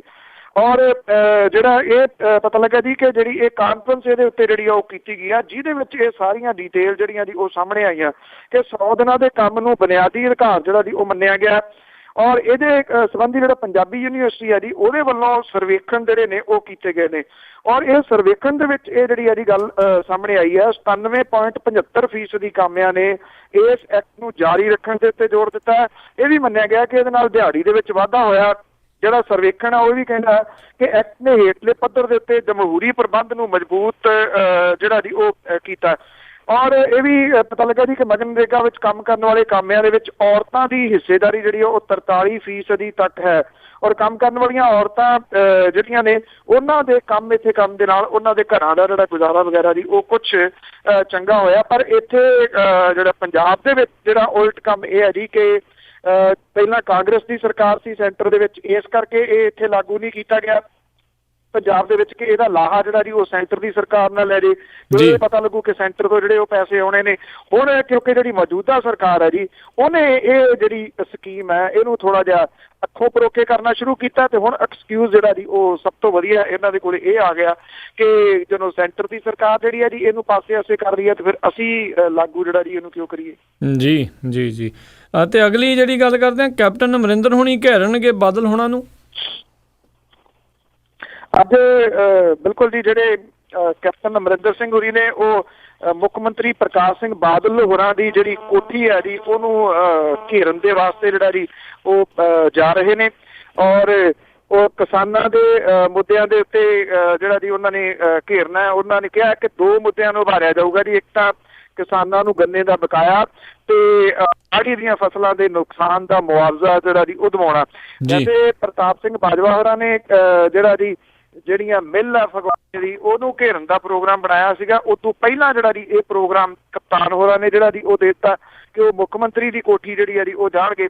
ਉੱਧਰ ਮੁੱਖ ਮੰਤਰੀ ਪ੍ਰਕਾਸ਼ ਸਿੰਘ ਬਾਦਲ ਹੋਰੀ ਇਹੋ ਜਿਹੇ ਮੌਕਿਆਂ ਦੇ ਉੱਤੇ ਪਤਾ ਹੀ ਹੈ ਕਿਸ ਤਰ੍ਹਾਂ ਦੇ ਬਿਆਨ ਜਿਹੜਾ ਉਹ ਦੇ ਕੇ ਖਤਮ ਕਰਨ ਦਾ ਯਤਨ ਕਰਦੇ ਹੁੰਦੇ ਨੇ। ਤਾਂ ਉਹਨਾਂ ਨੇ ਇਹ ਕਹਿਤਾ ਜੀ ਕਿ ਸਾਬਕਾ ਮੁੱਖ ਮੰਤਰੀ ਕੈਪਟਨ ਅਮਰਿੰਦਰ ਸਿੰਘ ਦੇ ਵਾਸਤੇ ਤਾਂ ਉਹਨਾਂ ਦੇ ਦਰਵਾਜ਼ੇ ਸਦਾ ਖੁੱਲ੍ਹੇ ਨੇ। ਉਹ ਕਹਿੰਦੇ ਜਦੋਂ ਮਰਜ਼ੀ ਆਉਣ, ਸਰਕਾਰੀ ਗੈਰ ਸਰਕਾਰੀ ਤੌਰ ਦੇ ਉੱਤੇ ਜਿਹੜੀ ਵੀ ਉਹਨਾਂ ਨੇ ਮੀਟਿੰਗ ਕਰਨੀ ਆ ਮੇਰੇ ਨਾਲ ਮੀਟਿੰਗ ਕਰ ਲੈਣ, ਮੈਨੂੰ ਕੋਈ ਸੰਦੇਸ਼ ਜਿਹੜਾ ਹਾਸਲ ਨਹੀਂ ਹੋਇਆ। ਉਹ ਕਹਿੰਦੇ ਜੀ ਮੈਂ ਤਾਂ ਉਡੀਕੂੰਗਾ ਕੈਪਟਨ ਅਮਰਿੰਦਰ ਸਿੰਘ ਹੋਰਾਂ ਨੂੰ ਕੋਠੀ ਦੇ ਵਿੱਚ ਕਿ ਆਉਣ ਤੇ ਉਹ ਗੱਲਬਾਤ ਕਰਨ। ਉਧਰ ਕੈਪਟਨ ਅਮਰਿੰਦਰ ਸਿੰਘ ਹੋਰਾਂ ਨੇ ਇਹ ਕਿਹਾ ਕਿ ਮੈਂ ਉੱਥੇ ਕੋਈ ਪ੍ਰਕਾਸ਼ ਸਿੰਘ ਬਾਦਲ ਹੋਰਾਂ ਦੇ ਨਾਲ ਮੀਟਿੰਗ ਕਰਨ ਦੇ ਵਾਸਤੇ ਨਹੀਂ ਜਾ ਰਿਹਾ, ਮੈਂ ਤਾਂ ਜਿਹੜੇ ਕਿਸਾਨਾਂ ਦੇ ਮੁੱਦੇ ਨੇ ਉਹਨੂੰ ਉਭਾਰਨ ਦੇ ਵਾਸਤੇ ਜਿਹੜਾ ਜੀ ਜਾ ਰਿਹਾ। ਜਿਹੜਾ ਜੀ ਉੱਥੇ ਜਾ ਕੇ ਮੈਂ ਉਭਾਰੂੰਗਾ ਇਹਨਾਂ ਮੁੱਦਿਆਂ ਨੂੰ। ਦਫਾ 144 ਜਿਹੜੀ ਹੈ ਜੀ ਉਹ ਲੱਗੀ ਹੋਈ ਆ ਉੱਥੇ ਪ੍ਰਕਾਸ਼ ਸਿੰਘ ਬਾਦਲ ਹੋਰਾਂ ਦੀ ਕੋਠੀ ਦੇ ਦੁਆਲੇ। ਉੱਥੋਂ ਤੱਕ ਪਹੁੰਚਣ ਤਾਂ ਮੇਰਾ ਖਿਆਲ ਨਹੀਂ ਪੁਲਿਸ ਨੇ ਜਿਹੜਾ ਜੀ ਉਹ ਦੇਣਾ ਹੈ ਕਪਤਾਨ ਅਮਰਿੰਦਰ ਸਿੰਘ ਹੋਰਾਂ ਨੂੰ। ਪਰ ਕਪਤਾਨ ਅਮਰਿੰਦਰ ਸਿੰਘ ਹੋਰਾਂ ਦਾ ਵੀ ਜਿਹੜਾ ਜੀ ਮਕਸਦ ਹੈ ਉਹ ਕਿਸਾਨੀ ਮੁੱਦੇ ਜਿਹੜੇ ਨੇ ਜੀ ਇਹ ਨਾ ਉਭਾਰ ਕੇ ਜਿਹੜਾ ਜੀ ਪ੍ਰਤਾਪ ਸਿੰਘ ਬਾਜਵਾ ਹੋਰਾਂ ਨੂੰ ਜਿਹੜਾ ਜੀ ਉਹ ਘੇਰਨਾ ਮਕਸਦ ਆ ਉਹਨਾਂ ਦਾ। ਜੀ ਜੀ ਜੀ ਪਿੱਛੇ ਅੰਦਰ ਖਾਤੇ ਹੋਰ ਹੀ ਚੱਲ ਰਿਹਾ ਆ। ਤੇ ਬਿਲਕੁਲ ਸਰੋਤਿਓ, ਇਹ ਸੀਗੀਆਂ ਸਾਡੀਆਂ ਅੱਜ ਦੀਆਂ ਖਬਰਾਂ ਜਿਨ੍ਹਾਂ ਬਾਰੇ ਸਾਨੂੰ ਜਾਣਕਾਰੀ ਦੇ ਰਹੇ ਸੀਗੇ ਬਲਤੇਜ ਪੰਨੂ ਜੀ। ਤੇ ਪੰਨੂ ਜੀ, ਜਾਣ ਤੋਂ ਪਹਿਲਾਂ ਅੱਜਨਾਮਾ ਕਿ ਵਿੱਚ ਪਾਕ ਦੇ ਕੁੜੀ ਹੁਣ ਕਤਲ ਹੋਈ ਜੁੜੀ ਹੋਈ ਸੀ ਫਿਲਮ ਦੇ ਨਾਲ ਮੀਆਂ ਜੀ। ਵਿੱਚ ਪਾਕ ਦੇ ਕੁੜੀ ਹੁਣ ਕਤਲ ਹੋਈ ਜੁੜੀ ਹੋਈ ਸੀ ਫਿਲਮ ਦੇ ਨਾਲ ਮੀਆਂ, ਜਿੰਨਾ ਡਿੱਠਾ ਸੀ ਉਸ ਦਾ ਕੰਮ ਕੀਤਾ ਕਲਾਕਾਰ ਉਹ ਕਹਿਣ ਕਮਾਲ ਮੀਆਂ। ਕਤਲ ਹੋ ਗਿਆ ਸਰੇ ਬਾਜ਼ਾਰ ਉਸਦਾ, ਪਿੱਟ ਦੀ ਮਾਂ ਦਾ ਮੰਦਾ ਸੀ ਹਾਲ ਮੀਆਂ। ਪਿੱਛੋਂ ਪੁਲਿਸ ਦੀ ਘਸੀ ਪਈ ਟੇਪ ਚੱਲੀ ਹੁੰਦੀ ਕਤਲਾਂ ਦੀ ਵਾਹਵਾ ਭਾਲ ਮੀਆਂ। ਮਰਿਆ ਮੰਤਰੀ 8 ਸੀ ਰੋਜ਼ ਪਹਿਲਾਂ, ਲੱਭਾ ਕਾਤਲ ਦਾ ਨਹੀਂ ਨਿਸ਼ਾਨ ਮੀਆਂ ਜੀ। ਮਰਿਆ ਮੰਤਰੀ 8 ਸੀ ਰੋਜ਼ ਪਹਿਲਾਂ, ਲੱਭਾ ਕਾਤਲ ਦਾ ਨਹੀਂ ਨਿਸ਼ਾਨ ਮੀਆਂ। ਕਾਤਲ ਲੱਭਣ ਦੀ ਕੋਈ ਨਾ ਲੋੜ, ਉੱਥੇ ਦਿੱਤਾ ਕਾਫੀ ਹੈ ਦਾਗ ਬਿਆਨ ਮੀਆਂ ਜੀ। ਜੀ ਜੀ ਬਹੁਤ ਬਹੁਤ ਧੰਨਵਾਦ ਬਲਤੇਜ ਪੰਨੂ ਜੀ, ਤੁਸੀਂ ਆ ਕੇ ਜੁੜੇ ਇਹਨਾਂ ਖਬਰਾਂ ਬਾਰੇ ਸਾਨੂੰ ਇਹ ਜਾਣਕਾਰੀ ਦਿੱਤੀ। ਅਗਲੇ ਬੁਲੇਟਿਨ ਤੱਕ ਲਈ ਤੁਹਾਡਾ ਬਹੁਤ ਬਹੁਤ ਧੰਨਵਾਦ, ਮਿਹਰਬਾਨੀ, ਸਤਿ ਸ਼੍ਰੀ ਅਕਾਲ। ਬੜੀ ਮਿਹਰਬਾਨੀ ਜੀ, ਧੰਨਵਾਦ ਜੀ, ਸਤਿ ਸ਼੍ਰੀ ਅਕਾਲ। ਤੇ ਸਰੋਤਿਓ, ਇੱਥੇ ਹੀ ਜਿਹੜਾ ਹੁਣ ਸਾਡਾ ਅੱਜ ਦਾ ਇਹ ਪ੍ਰੋਗਰਾਮ ਖਬਰ ਤੇ ਨਜ਼ਰ ਸਮਾਪਤ ਹੁੰਦਾ ਆ। ਹੁਣ ਮੈਨੂੰ ਰਾਜਕਰਨਵੀਰ ਸਿੰਘ ਨੂੰ ਵੀ ਇਜਾਜ਼ਤ ਦਿਓ। ਮੇਰੇ ਵੱਲੋਂ ਵੀ ਆਪ ਸਭ ਨੂੰ ਬਹੁਤ ਪਿਆਰ ਸਤਿਕਾਰ ਸਹਿਤ ਦੋਨੋਂ ਹੱਥ ਜੋੜ ਕੇ ਨਿੱਘੀ ਜਿਹੀ ਸਤਿ ਸ਼੍ਰੀ ਅਕਾਲ। ਜਿਉਂਦੇ ਵਾਸਤੇ ਰਹੋ, ਹੱਸਦੇ ਖੇਲਦੇ ਰਹੋ ਤੇ ਸੁਣਦੇ ਰਹੋ ਜੀ ਪੰਜਾਬੀ ਰੇਡੀਓ USA।